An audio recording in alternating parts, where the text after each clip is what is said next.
Ibadah ini merasa gembira, kita rasakan yang membuat gembira itu sebetulnya bukan game, tapi kita bersekutu dengan Tuhan. Namanya Kak Ferry selalu rindu kalau kita ibadah, kita on cam ya, tunjukkan wajah kita ceria ya, tanpa Kak Ferry harus marah-marah, ayo buka, no, nggak perlu seperti itu ya. Kesadaran karena kita bertemu dengan teman seiman, beribadah, kita on cam, kita tunjukkan kalau kita gembira. Salah satunya saat kita memuji Tuhan. Yuk kita nyanyikan pujian segembira kita bermain game ini. Karena ini harinya Tuhan.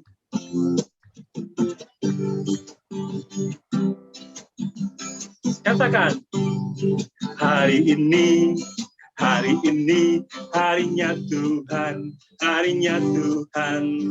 Mari kita bersukaria, bersukaria. Hari ini harinya Tuhan, mari kita bersukaria. Hari ini harinya Tuhan. Katakan sekali lagi, hari ini harinya Tuhan. Hari ini harinya Tuhan, harinya Tuhan. Mari kita bersukaria, bersukaria.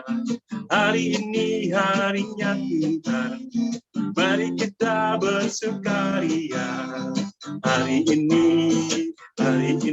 harinya Tuhan. Katakan hari Senin,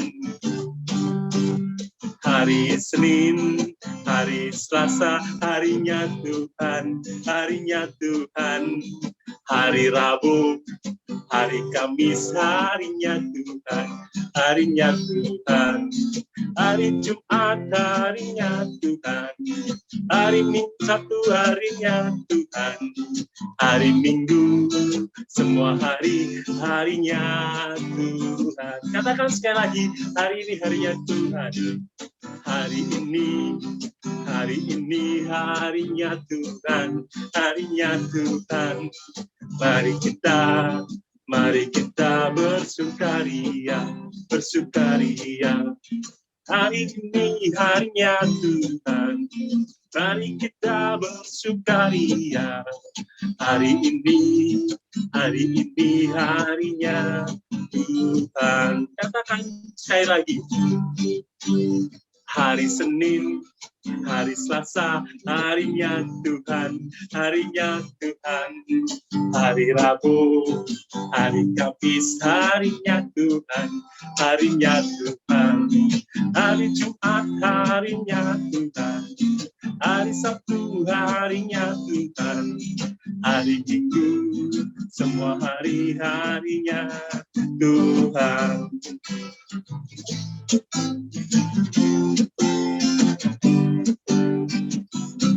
Oke, kita harus meyakini bahwa hari-hari yang kita lewati, Tuhan beserta dengan kita adik-adik ya.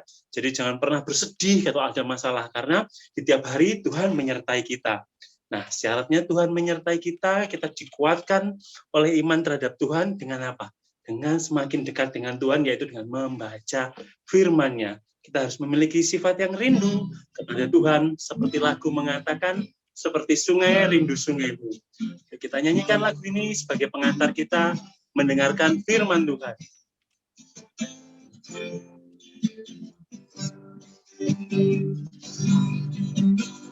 Seperti rusa rindu sungaimu jiwaku, rindu engkau. Kaulah Tuhan, hasrat hatiku, rindu menyembahmu. Katakan sekali lagi, seperti rusa. Seperti rusa rindu sungaimu jiwaku, rindu engkau. Kaulah Tuhan, hasrat hatiku, rindu menyembahmu. Katakan, Engkau kekuatan dan perisaiku, kepadamu, rohku berserah. Kaulah Tuhan hasrat hatiku, ku rindu menyembahmu. Katakan Yesus. Yesus,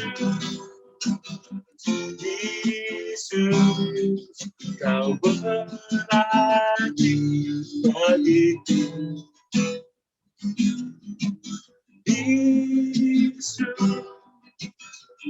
Yesus, kau segalanya bagiku. Seperti rusa rindu sungaimu jiwaku, rindu engkau. Kaulah Tuhan hasrat hatiku, ku rindu menyembahmu. Katakan engkau kekuatan. Engkau kekuatan dan perisaiku, kepadamu rohku berserah. Kaulah Tuhan hasrat hatiku, ku rindu menyembahmu. Panggil dia Yesus. Yesus, Yesus, kau berarti bagiku. Yesus, Yesus, kau segalanya bagiku. Sekali lagi katakan Yesus, Yesus. Yesus, Yesus, kau berarti bagiku. Yesus, Yesus, kau segalanya bagiku. Kau segalanya bagiku. Kau segalanya bagiku. Sembah Tuhan. Mari kita tutup mata adik-adik, lipat tangan, kita sembah Tuhan Yesus. Katakan, kami memuji-Mu, kami menyembah-Mu selamanya.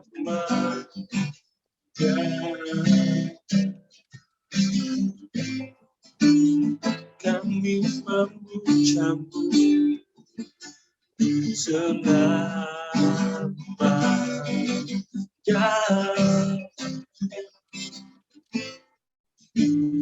Kami memerlukan-Mu, Yesus, selamanya. Sekarang Yesus, sekarang Yesus, sekarang apa sekarang Yesus, sekarang apa sekarang Yesus, sekarang apa sekarang apa sekarang apa sekarang sekarang apa sekarang apa sekarang apa sekarang apa sekarang apa sekarang apa sekarang Yesus, Yesus Tuhan. Terima kasih Tuhan Yesus, terima kasih. Kami memohonkan kepadamu supaya menerima pujian kami sebagai dupa yang harum untuk Engkau dari dasar ketulusan hati kami. Kiranya sertai kami yang apabila akan mengambil waktu untuk mendengar firman-Mu Tuhan, pimpin kakak yang akan menyampaikan kebenaran firman, supaya firman disampaikan sungguh-sungguh datangnya dari-Mu, bukan kepandaian seorang manusia yang berbicara menyampaikan firman itu, tapi Engkau yang bermanifestasi sepenuhnya pada ayat yang dan pasal yang kami baca. Dan berikan pada kami adik-adik ini kerinduan untuk belajar menjadi pelaku firman, menjadi saksi yang hidup memenangkan banyak jiwa untuk Engkau.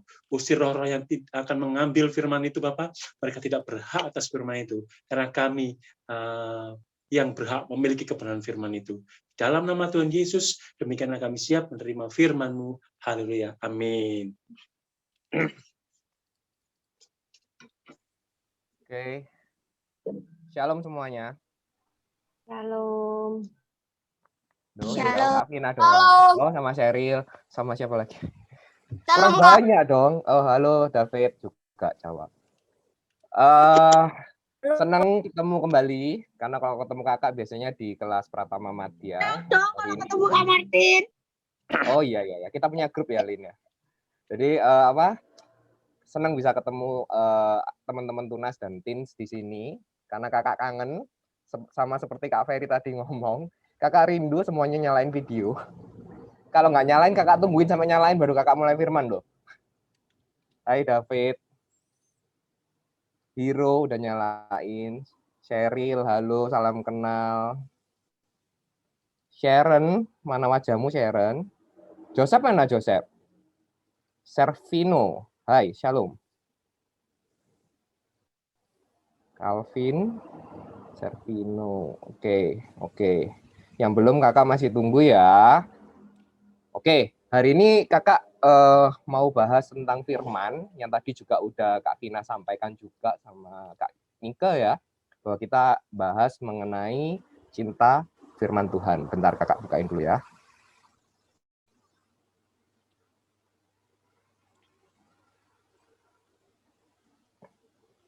Oke, lihat semua ya. Kalau kakak lagi firman, boleh kok interaktif. Jadi kalau misal kata adik-adik mau memberi komentar atau kasih pertanyaan yang berhubungan sama firman, itu sangat boleh. Malah kakak tunggu-tunggu. Jadi adik-adik boleh jawab, boleh tanya, apapun itu juga boleh. Jadi dua arah aja biar kakak tahu bagaimana adik-adik memahami apa yang kakak sampaikan. Oke, jadi hari ini kita mau belajar mengenai cinta firman Tuhan. Nah, sebelumnya kakak akan kasih pertanyaan dulu. Manakah yang akan adik-adik ikutin? Ajaran dunia atau firman Tuhan? Buat aku sih dua-duanya. Oh, Evelyn dua-duanya jujur, boleh, nggak apa-apa. Yang lain Dua-duanya. Dua-duanya. Oke, yang lain ada? Kalau suruh pilih, jadi ajaran dunia sama firman Tuhan, mana yang akan kita ikutin? Mana yang benar? Kebanyakan kan kita nurutin firman, Kak. Firman. Ada lagi yang jawab? Ya, aku ikut firman. Firman. Oke, kita anggap ya. Tergantung ajaran dunianya. Oke, kita anggap ya. Kita akan ikuti firman, kita lebih memilih firman daripada ajaran dunia. Tadi kan Mbak Yaya jawab kayak gitu ya. Kita buktikan. Karena ini ajaran dunia dengan firman, kakak pengen adik-adik juga jawabnya based on firman yang pernah adik-adik baca. Nggak usah hafal pasalnya atau ayatnya. Misal kata kayak hafal, oh ceritanya kayak gini kak, ceritanya kayak ceritanya ceritanya nggak apa-apa, kakak bisa ngerti kok. Jadi adik-adik coba kita lihat ya ajaran dunia versus firman Tuhan seperti apa. Kalau misal kata ada kejadian gini, ada orang bilang kesabaran seseorang itu ada batasnya. Dia lo nyalain aku terus, pantas aku Tuhan bilang apa kira-kira? Ampuni aja. Dari mana kok bisa ngomong gitu? Ya dari firman. Kalau firman Tuhan yang mana? Cerita aja. Kalau ditampar pipi kiri kasih pipi kanan. Ampuni orang 70 kali 7 kali 70 kali 7 kali bla bla bla itu loh. Yes. Dalam Matius 18, 21 ayat 22, datanglah Petrus kepada Tuhan Yesus. Petrus tanya, Tuhan sampai berapa kali aku harus mengampuni saudaraku jika ia berbuat dosa terhadap aku? 7 kali cukup Tuhan? Yesus berkata, bukan. Aku berkata kepadamu bukan sampai 7 kali, melainkan sampai 70 kali 7 kali. Bayangin ya, itu satu orang seumur hidup kita, Tuhan Yesus kasih berarti berapa? Boleh diampuni 490 kali. Satu orang 490. Ada nggak satu orang yang sampai lebih dari 490 selama hidup kalian nyalain kalian? Enggak kan? Jadi Enggak. bahasanya Tuhan tuh ngomong, ya sabar tuh nggak ada batasnya. Tapi di dunia sering nggak dengar kadang-kadang kata-kata, lu aku sabar ya ada batasnya. Selalu. Nah, firman Tuhan ngomong Iya, apa? Kita sering. ikuti firman Tuhan ya. Oke. Yang kedua, masih banyak kok. Kita bisa membantu orang lain kalau kita sendiri sudah berkecukupan. Benar apa salah? True. Hah? Benar. Benar. Benar. Benar. Benar. True. Oke, benar. Ya, true. Ada yang mau dasarnya benernya firman Tuhan yang mana? Ada nggak? Sayangnya Kalau benar kan sayangnya harus ada dasar firman Tuhannya. Yang mana? Kita bisa Kenapa membantu orang ya? lain kalau kita sendiri sudah berkecukupan. Benar apa salah? Ayo mau Enggak coba jawab. juga. Enggak juga. Siapa yang jawab barusan? semua ya. Aku. Namanya kakak nggak kelihatan. Christopher ya? Benar nggak sih? Iya. Ya, Christopher. Chris, kenapa kamu bilang gitu, Chris? Dasar firmannya pernah baca atau pernah dengar enggak? Enggak usah pasal sama ayatnya, ceritanya aja. Enggak sih. Tapi kamu bilang enggak juga, kenapa alasannya?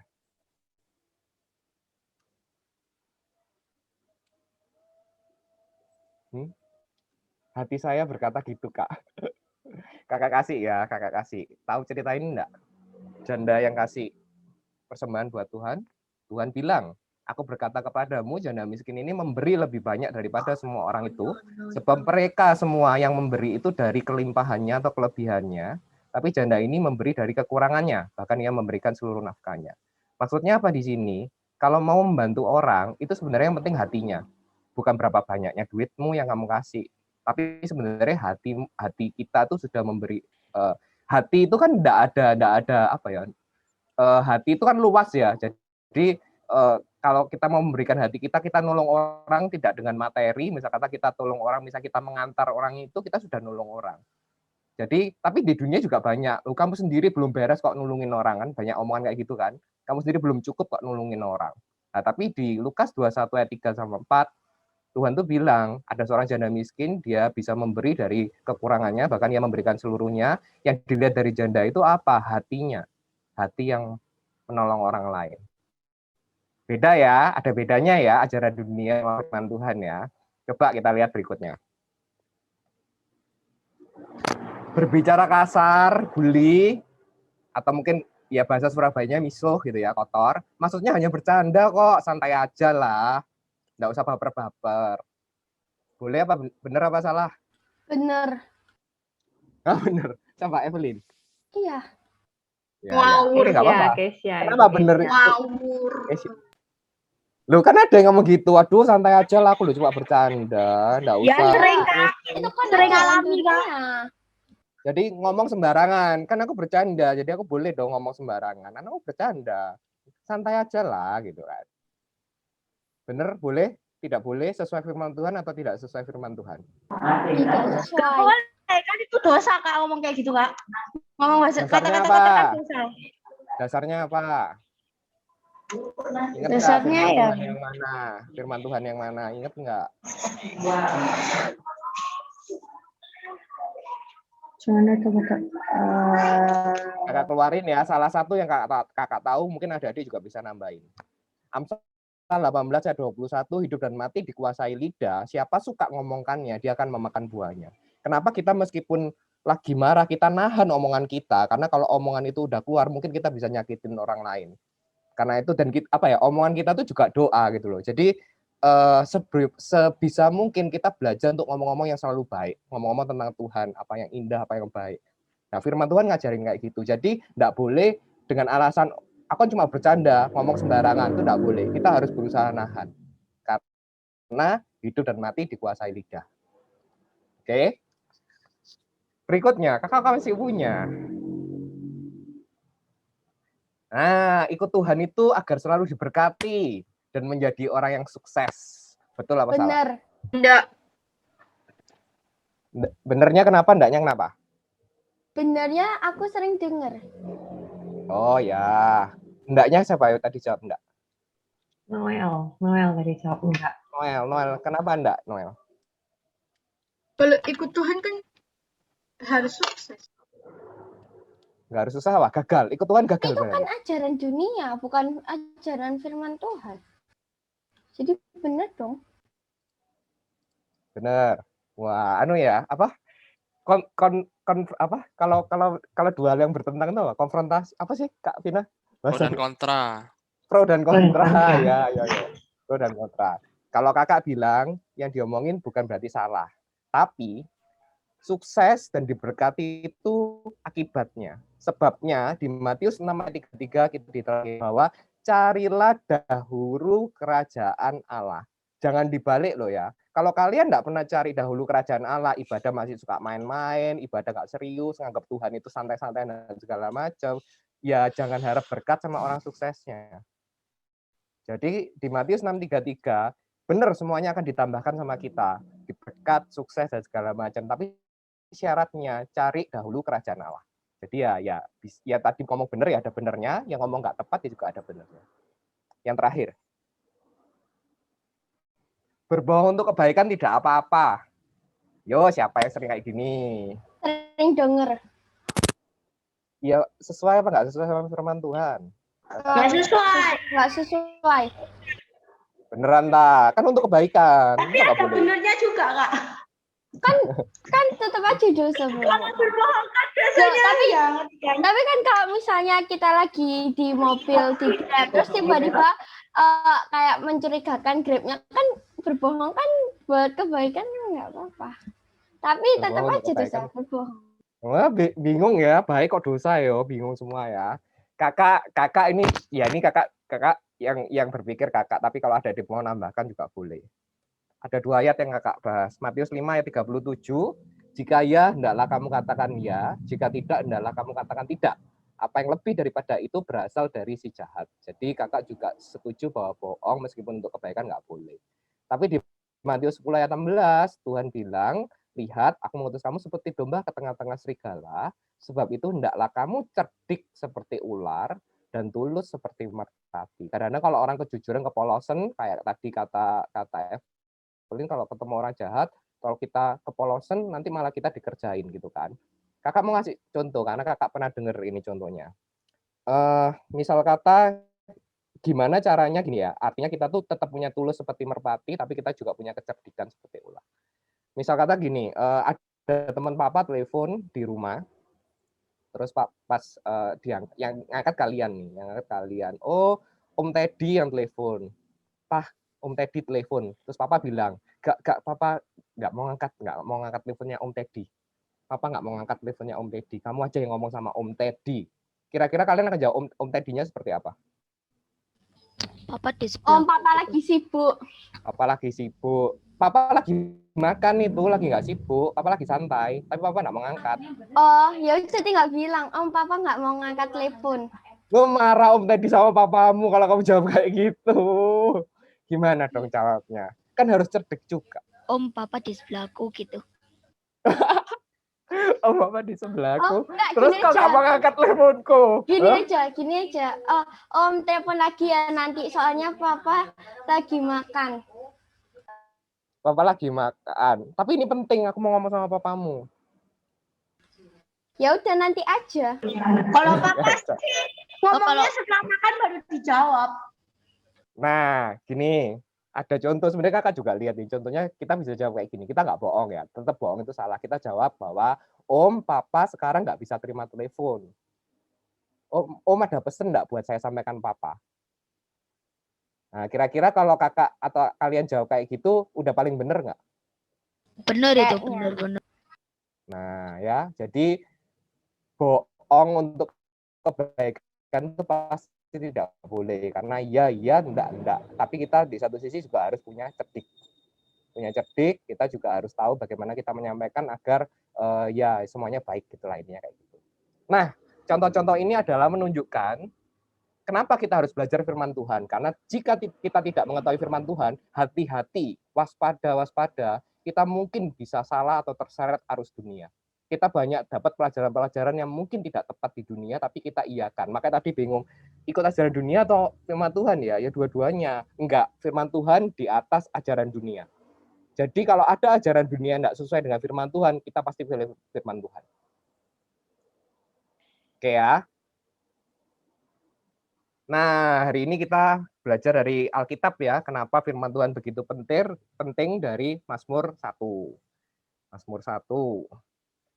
Pertama, kakak mau jelasin dulu tentang Mazmurnya sendiri. Mazmur itu diambil dari bahasa Ibrani, kata-katanya adalah mismor. Keren ya, kayak Inggris-Inggrisan gitu ya, mismor.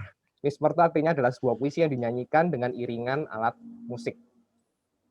Terus yang kedua, Mazmur adalah dalam Alkitab adalah kitab yang terpanjang, punya 150 pasal dan terbagi dari 5 jilid atau bagian. Ini buat pengetahuan aja ya. Terus yang ketiga adalah Mazmur itu sendiri memiliki suasana hati dan ekspresi yang macam-macam. Jadi ada yang semangat, gembira, sukacita, memuji-muji Tuhan, ada yang lagi perasaan sedih, ada yang perasaan minta tolong. Semua perasaan itu ada di Mazmur, tapi semua perasaan yang ada di Mazmur itu semuanya kita puisi yang diiringi alat musik itu kita semua tujukan kepada Tuhan. Jadi kalau misal kata pas PAW kayak tadi Kak Ferry ngajak, yuk kita menyembah atau mungkin yuk kita bermazmur buat Tuhan, itu sebenarnya adalah kita berpuisi atau ekspresi kata untuk Tuhan pastinya, karena itu kayak kita ngomong sama Tuhan, tapi ada nadanya. Jadi kakak harap nanti anak-anak yang Tuna sama Tins ini ya ke depan kalau diajak bermazmur, ya udah ngomong aja.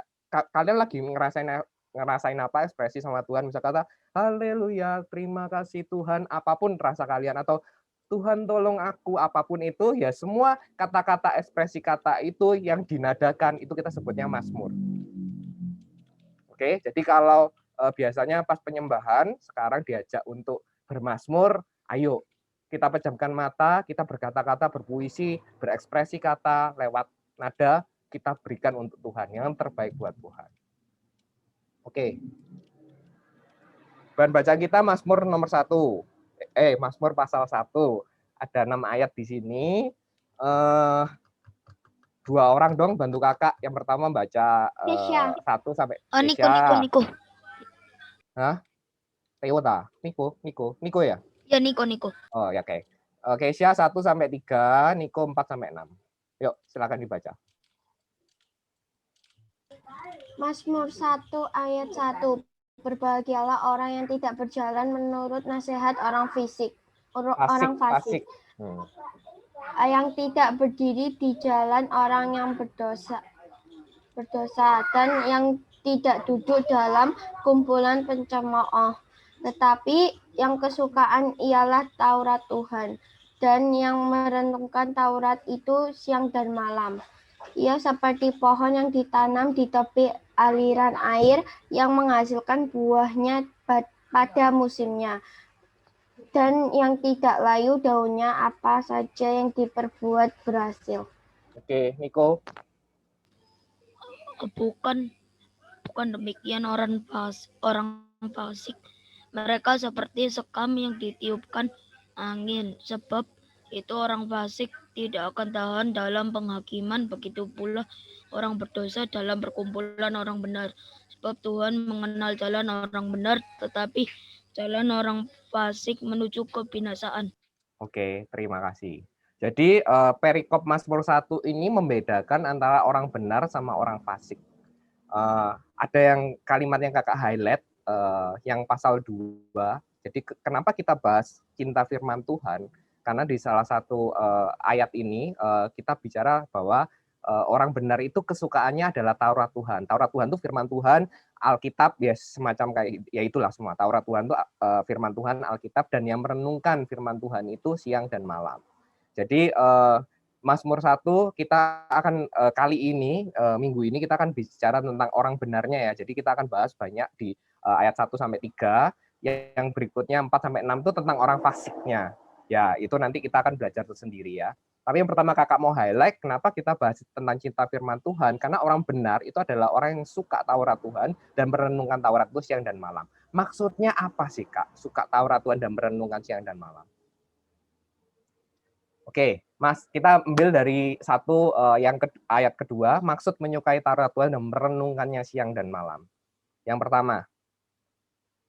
ini contoh ya, kalau kalian hobi sesuatu, suka makan sate, berarti dalam seminggu kalau makan sate 3 kali nggak apa-apa kan? Betul? Iya, betul. Nggak apa-apa. Suka bola, olahraga bola, kalau seminggu misal kata seminggu 7 hari, 4 harinya kita main bola nggak apa-apa kan? Nggak apa-apa. Nah, jadi kalau orang benar itu suka Taurat Tuhan, pasti dia akan baca Alkitab, baca firman Tuhan itu secara konsisten atau sebanyak-banyaknya. Jadi gini, konsisten tetap penting ya. Nggak bisa kayak, wah hari ini aku tak gempur 10 pasal, tapi besok kosong, nggak melakukan. Itu juga jangan. Jadi konsisten tuh tiap hari rutin membaca firman Tuhan. Karena firman Tuhan tuh harus dimasukin terus-menerus ya. Juga sebanyak-banyaknya, kayak kita hobi, kita suka itu loh. Dilakukan sebanyak-banyaknya, kita tuh ya seneng-seneng aja. Jadi kuantitasnya, banyaknya, kuantitasnya itu penting. Jadi orang yang menyukai Taurat Tuhan, dia akan sebanyak-banyaknya dan konsisten membaca firman Tuhan. Setuju? Setuju. Setuju. Oke. Setuju. Oke. Yang kedua, ternyata ada kata-kata merenungkannya siang dan malam. Merenungkannya. Jadi Taurat Tuhan, siapa yang suka baca firman Tuhan kadang-kadang nggak ngerti? Kakak masih sering sih kadang-kadang. Ngerti semua adik-adik? Keren dong. Ini nggak jawab karena nggak pernah baca Alkitab atau gimana? Jangan sampai, harus tobat setelah firman ini ya. Harus baca. Kenapa firman Tuhan itu tidak cukup hanya tahu dan dari membaca saja. Tapi kita ini perlu pahami. Pahami itu ada namanya proses merenungkannya. Jadi memang kita kadang-kadang kalau baca firman Tuhan, nggak bisa kalau disuruh cepet-cepetan. Kadang-kadang kita bacanya mungkin, aku dikit deh, cuma 1 pasal. Tapi kalau kamu ngerti betul tentang pasal itu, ya nggak apa-apa, baik-baik aja, nggak ada masalah dengan itu gitu loh. Karena memang firman Tuhan itu butuh perenungan. Jadi selain kuantitasnya, kakak pikir untuk firman Tuhan kita juga harus punya kualitas. Jadi kita harus paham sebenarnya renungan yang kita baca itu kayak apa. Kayak tadi misal kata apa ya, ada kata-kata itu, misal kata apa? Carilah dulu kerajaan Allah dan seisinya baru kemudian ditambahkan ke kamu. Kalau kita nggak ngerti, pokoknya oh Tuhan berkat. Oh Tuhan pokoknya kasih aku sukses. Tuhan nggak kasih aku sukses, aku marah sama Tuhan. Hei, kamu sudah cari kerajaan Allah apa belum gitu kan? Nah, gitu tuh harus direnungin, harus dimengerti. Kalau nggak dimengerti pasti terimanya nanti jadi salah. Oke, jadi ada kuantitas, ada kualitas. Yang ketiga, kita buka dulu ya Ulangan 6 sampai 9 ya. Nih, siapa yang mau baca? Satu orang aja. Aku. Aku tuh siapa? Aduh. Siapa sih? Evelyn. Evelyn. Elin, bacaan, Lin. Elin, bacaan. Ulangan itu, Kak. Ya. Ulangan 6 ayat 6 sampai 9. Kebiasaan bangsa Israel. Enggak lihat iniku, enggak lihat Lihatnya. ayatku. Hah, yang mana? Kelihatan. Belum Tapi ini kelihatan. kelihatan enggak ayatku. Belum. Evelyn bawa Alkitab. Ayo. Kesha. Loh, padahal udah tak itu loh. Saya bentar. Ayo, baca. Kelihatan. Baca. Ulangan 6 ayat 6 sampai 9. Apa yang kuperintahkan kepadamu pada hari ini haruslah engkau perhatikan. Haruslah engkau mengajarkannya berulang-ulang kepada anak-anakmu dan membicarakannya apabila engkau duduk di rumahmu, apabila engkau sedang dalam perjalanan, apabila engkau berbaring dan apabila engkau bangun. Haruslah juga engkau menikmatinya sebagai tanda. Mengikatnya. Mengikatnya sebagai tanda pada tanganmu dan haruslah itu menjadi lambang di dahimu. Dan haruslah engkau menuliskannya pada tiang pintu rumahmu dan pada pintu gerbang. Gini, apa yang kuperintahkan kepadamu itu adalah Taurat Tuhan. Tuhan itu ngomong bahwa kalau Taurat Tuhan itu harus diajarkan berulang-ulang kepada anak-anak, dibicarakan terus-terus ketika kamu di rumah, dalam perjalanan, berbaring, engkau bangun, bahkan ada yang diikatkan tanda pada tanganmu menjadi lambang, bahkan dituliskan di tiang pintu rumahmu dan pada pintu gerbangmu. Apa itu artinya? Kakak kembali lagi ya. Nah, ada kebiasaan bangsa Israel yang menurut kakak itu bagus. Jadi merenungkan Taurat firman Tuhan itu tidak dilakukan sendirian, tapi juga membicarakan bareng-bareng dan bahkan mengajarkan ke orang lain, kayak ngajarkan ke anak-anak, ngajarkan ke teman-teman dan segala macam. Kakak sebutnya punya komunitas. Jadi ketika kita mengerti atau berusaha memahami firman Tuhan, itu enggak apa-apa punya teman-teman yang istilahnya sama-sama kita belajar tentang firman Tuhan. Karena kadang-kadang kalau sendiri pun juga kita mengalami kesulitan. Makanya kebiasaan bangsa Israel, kakak juga baru tahu karena kemarin juga baru ikut ada salah seorang kakak yang ngasih tahu bahwa bangsa Israel ngomong merenungkan Taurat firman Tuhan itu tidak sendirian. Dia itu ngomongkan firman Tuhan dan ngajarkannya, bahkan juga ngajarkannya ke orang lain. Jadi kalau akhir-akhir ini banyak yang ngomongin tentang artis-artis Korea, ya kasihlah ngomong-ngomong juga tentang firman Tuhan. Jangan cuma ngomong tentang dunia-dunia aja, tapi juga ngomong tentang firman Tuhan. Karena itu, untuk membaca firman Tuhan, punya 3K tadi ya, kuantitas, kualitas, sama komunitas. Oke, cara mengerti firman Tuhan, menyukai Taurat dan perenungannya siang dan malam ini harus punya kuantitas tadi, sering baca firman, konsisten baca firman, punya kualitas dengan adanya perenungan, tidak asal baca perbagian-perbagian yang disukai aja, tapi baca semua firman Tuhan, direnungkan maksudnya apa. Terus komunitas ya punya teman-teman, kita bisa bagi, belajar bersama-sama, bahkan kalau kita tahu kita bisa bagi ke orang lain. Oke ya. Sekarang kita masuk ke bagian ayat 1-nya. Di sana ditulis ya, kalau orang yang kesukaannya Taurat Tuhan dan perenungan Taurat siang dan malam, itu kan ada kata tetapi ya. Jadi tetapi itu berarti kebalikannya. Jadi kalau kesukaannya itu Taurat Tuhan, dia maksudnya gini, dia tidak berjalan menurut nasihat orang fasik, tidak berdiri di jalan orang berdosa, tidak duduk dalam kumpulan pencemooh, tetapi kesukaannya Taurat Tuhan. Jadi kalau orang Taurat Tuhan pasti tidak berjalan menurut nasihat orang fasik, tidak berdiri di jalan orang berdosa, tidak duduk dalam kumpulan pencemooh, karena dia suka Taurat Tuhan. Apa maksudnya? Orang yang suka dan merenungkan Taurat Tuhan itu akan, yang pertama, tidak berjalan menurut nasihat orang fasik. Orang fasik itu apa ya? Orang yang mungkin pemikirannya kurang tepat, orang yang jahat mungkin atau nakal. Kenapa kita akhirnya tidak ikut orang fasik? Karena orang yang membaca firman Tuhan, merenungkannya, dia pasti orang yang pintar dan bijak. Dia itu tidak mudah ikut-ikutan yang nggak benar. Dia tahu istilahnya Alkitab atau firman mengajarkan apa. Jadi kalau misalnya kata, yuk bolos, yuk nyontek, yuk kita bulilah dikit-dikit, santai aja lah. Kan itu kita coba bercanda. Dia pasti nggak ikut. Karena orang-orang yang membaca firman Tuhan, dia itu pinter, nggak cuma pinter secara intelektual, tapi dia juga punya bijak. Jadi tahu menempatkan dirinya harus bagaimana. Yang kedua, tidak berdiri di jalan orang berdosa.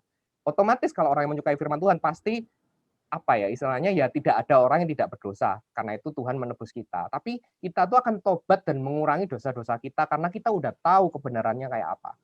Firman Tuhan semuanya mengajarkan tentang kebenaran, dan itu yang membuat kita itu ngerti dan tidak mudah jatuh ke dalam dosa. Kadang-kadang bukan karena diajak teman, kita sendiri aja kadang-kadang kedagingan atau sifatnya kita tidak boleh marah tapi kita mau marah, jadi emosi kak gitu kan. Tapi kalau orang tahu firman Tuhan, dia tidak akan nuruti emosinya karena dia tahu bahwa emosinya itu membuatnya jatuh ke dalam dosa. Dia tahu kebenarannya, dia akan sabar. Nah itu loh gunanya orang yang suka dan merenungkan Taurat Tuhan. Yang ketiga, tidak duduk dalam kumpulan pencemooh. Jadi dia tidak ikut-ikutan ngejek-ngejek temennya. Karena apa? Orang yang suka dan merenungkan Taurat Tuhan itu pasti punya kasih untuk orang lain. Tuhan tidak pernah mengajarkan kita itu untuk jahati orang. Sejahat apapun orang itu sama kita harus diminta maafin. Tadi seperti itu toh. Jadi orang yang suka dan merenungkan Taurat Tuhan, pasti dia itu punya kasih yang besar untuk orang lain. Karena itu dia tidak duduk dalam kumpulan pencemooh. Ngerti ya? Jadi yang pertama tadi itu kita ngajari gimana sih cara baca firman Tuhan, kuantitas, kualitas, komunitas. Tapi di sini emang kalau kita baca firman Tuhan kita bisa jadi kayak apa? Kita bisa jadi pintar dan bijak, kita bisa tahu kebenaran, tidak mudah jatuh dalam dosa. Kita akan jadi orang yang punya kasih untuk orang lain. Oke, berikutnya. Kakak agak cepet ya. Yang ketiga, ia seperti pohon yang ditanam di tepi aliran air yang menghasilkan buahnya pada musimnya dan tidak layu daunnya, apa saja yang diperbuatnya berhasil. Jadi, orang yang suka dan merenungkan Taurat Tuhan itu seperti pohon yang ditanam di tepi aliran air. Kira-kira kalau pohon ditanam di tepi aliran air, kehabisan makan enggak?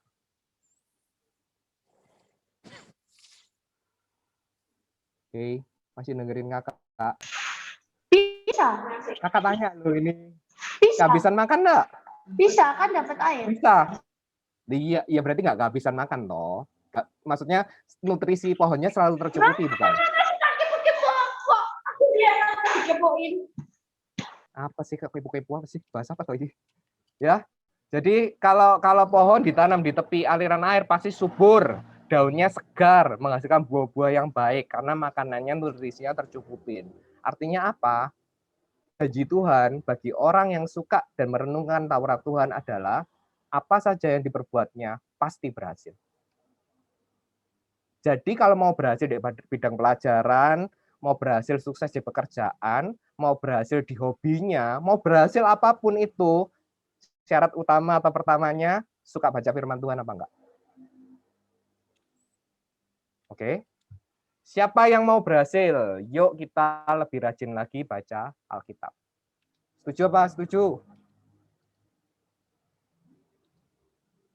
Ini diem kenapa ya Kak Vina ya? Ini diam tertemplak atau gimana? Tapi biasanya kalau saya mau baca Alkitab itu kayak ngantuk gitu. Terus Oke, pas baca kita, kayak kejujuran. Ya, nanti kita pas breakout kita sharing-sharing ya soal baca Alkitab kayak apa. Tapi kalau kita mau jadi orang berhasil di firman-Nya, Tuhan udah ngomong, ya kamu harus suka dan merenungkan Tauratku, Tuhan bilang gitu. Kalau nggak suka itu, susah pasti. Oke, ayat hafalan. Mazmur 119 ayat 16. Ayo coba dibaca, kakak dibantu.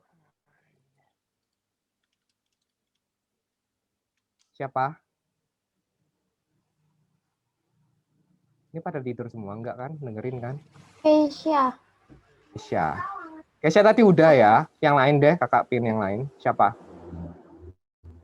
Niko. Niko udah tadi. Siapa lagi yuk?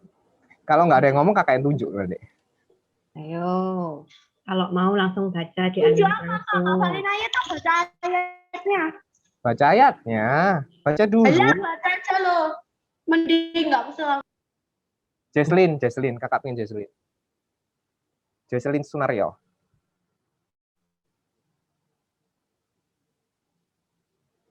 Ayo. Di unmute Jesslyn. Yuk. Ayo di unmute, Jess. Yang di bawah itu, Kak. Yes. Ya. Aku akan bergemar dalam ketetapanmu, firmanmu tidak akan kulupakan. Yes, ya. Jadi ada hafalan kita dari Mazmur 119 ayat 16. Hafal, Kak. Nah, itu mau berjanji, bergemar ya. Bergemar itu berarti suka dengan ketetapan-ketetapan Tuhan dan kita tidak akan melupakan firman Tuhan. Firman-Mu tidak akan kulupakan. Oke? Yuk sekarang coba dihafal ya. Ya, dihafal ya. Oke. Ayo Kay, kamu dulu Kay. Mazmur 119 ayat 16. Aku akan bergema dalam ketetapan-ketetapanmu, firmanmu tidak akan kulupakan. Yes, bergemar, suka dengan firman Tuhan dan tidak akan melupakannya. Yuk, siapa lagi yuk? Nggak usah, udah telat. Siapa lagi yuk? Selena. Sel, kakak lama nggak dengar suaramu, yuk. Aku lupa dikit. Nggak apa-apa, seingatmu aja. Habis ini David ya. Iya, Mazmur 119 ayat 16. Aku akan bergemar dalam ketetapan-ketetapanmu, firman-mu tidak akan aku. Yes, thank you. Evit? Habis shalom ya, terakhir shalom. Aku akan bergemar dalam ketetapan-ketetapanmu, firman-mu tidak akan kulupakan. Yes, janjinya David sama Tuhan ya. Oke, yuk, shalom. Aku akan bergemar dalam ketetapan-ketetapanmu, firman-mu tidak akan kulupakan. Yes, thank you. Ya, itu. Yes, Ya, yuk Evelyn, yuk. katanya tadi sudah, Ya, nanti kamu sama kakak sendiri aja. Ya, jadi ini janji kita semua ya, bahwa kita akan bergemar, kita akan menyukai, kita akan merenungkan ketetapan-ketetapan Tuhan, gampangnya Alkitab, dan kita tidak akan melupakan firman Tuhan. Kita pakai firman Tuhan terus dalam hidup kita.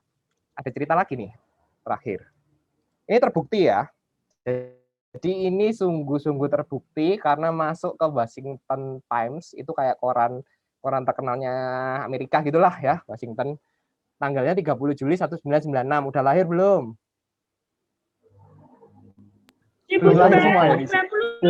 Belum lah ya Kak. 2000, generasi 2000. Ya, kakak dapatnya ini ya. Ya, tapi ini pernah dipublikasikan di koran ya, di koran Amerika sono gitu ya, bahwa ada riset yang dilakukan oleh Dr. Jeffrey Levin dan Dr. David Larson terhadap lebih dari 500 orang dewasa selama berbulan-bulan. Dan orang yang gemar membaca Alkitab memiliki nih tekanan darah lebih rendah, alias lebih sabar, tidak gampang marah-marah. Tingkat kesedihan juga lebih rendah, dia selalu happy, selalu sukacita.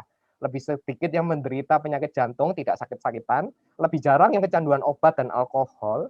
Lebih jarang yang mengalami perpecahan dalam perkawinan. Jadi ajak mama papa juga, ayo mama papa baca Alkitab bareng yuk, kita belajar bareng soal Alkitab, karena Alkitab itu juga bisa merekatkan hubungan keluarga. Simpelnya kita sebut memiliki kesehatan yang lebih baik. Jadi itu terbukti dan dipublikasikan bahwa orang-orang yang suka baca Alkitab itu memiliki kesehatan yang lebih baik daripada atau dibandingkan dengan orang yang tidak membaca Alkitab. Jadi kalau adik-adik mau sehat dari sekarang sampai nanti tua selalu sehat dan segala macam, salah satunya juga dengan baca Alkitab. Dan ini terbukti, ini bukan kakak ngomong ngawur, ini memang benar-benar ada risetnya atau penelitiannya. Oke. Yang terakhir, kakak minta adik-adik buktikan sendiri.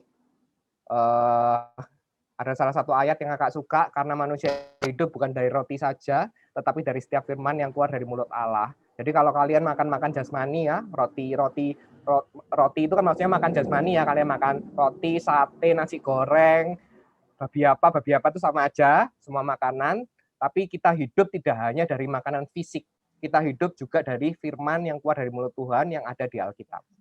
Oke. Teman-teman, mari kita berdoa. Tuhan, terima kasih atas berkat-Mu buat hari ini. Tuhan, hilangkan pandemi agar kami bisa sekolah dengan normal, Tuhan. Ya Tuhan, tolong berkati sekolah-sekolah ya Tuhan, agar selalu dilindungi Tuhan. Dan tolong Tuhan, agar orang-orang yang ada di sekolah kami selalu sehat terus ya Tuhan. Di dalam nama Yesus, haleluya.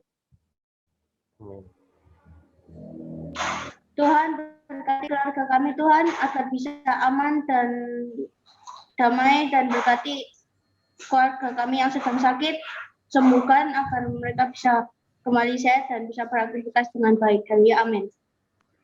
Berkati untuk bangsa Indonesia agar dapat berjalan dengan lancar, dan berkati untuk presiden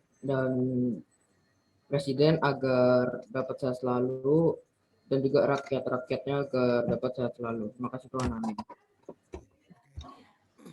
Tuhan Yesus, terima kasih Tuhan, Engkau telah membawa kami di sini Tuhan, dan beribadah ini Tuhan, itu semua karena Engkau. Tuhan, pertama-tama kami berdoa untuk teman kami Tuhan, Hiro Tuhan yang sedang berulang tahun Tuhan. Ya Bapak, Engkau tambah-tambahkan Tuhan setiap hikmat serta setiap kekuatan dalam Hiro Tuhan, dalam usianya yang bertambah ini Tuhan. Ya Bapak, Engkau sertai Tuhan supaya Hiro dapat menjadi anak yang semakin mencintai Engkau Tuhan dalam segala situasi Tuhan, anak yang dapat memuliakan nama-Mu Tuhan dalam segala hal yang ada Tuhan. Terima kasih Tuhan, kami juga berdoa Tuhan juga untuk anak-anak ini Tuhan, juga untuk sekolah-sekolahnya Tuhan. Dan semuanya Tuhan, kiranya Bapak Engkau sertai Tuhan dalam pendidikan mereka Tuhan, dalam pergaulan mereka Tuhan, dalam segala halnya Tuhan, supaya dimanapun mereka berada Tuhan, mereka dapat menjadi pelaku firman-Mu Tuhan, dimanapun mereka berada Tuhan, dan juga dapat menjadi garam dan terang dimanapun mereka berada, baik dalam keluarga, pergaulan, dan dimanapun Tuhan. Tuhan, terima kasih Tuhan atas ibadah pada hari Tuhan, dalam berkat untuk dalam segala sesuatu yang ada Tuhan. Kiranya Bapak jadikan kami sebagai anak-anak yang selalu mencintai firman-Mu Tuhan dalam setiap hal yang ada Tuhan. Dalam segala permasalahan Tuhan, kami percaya Tuhan bahwa Engkau selalu menguatkan kami dalam segala hal yang ada Tuhan. Terima kasih Tuhan, kami menyerahkan semua ke dalam tangan-Mu Tuhan. Hanya dalam nama Tuhan Yesus kami berdoa dan mengucap syukur. Amin.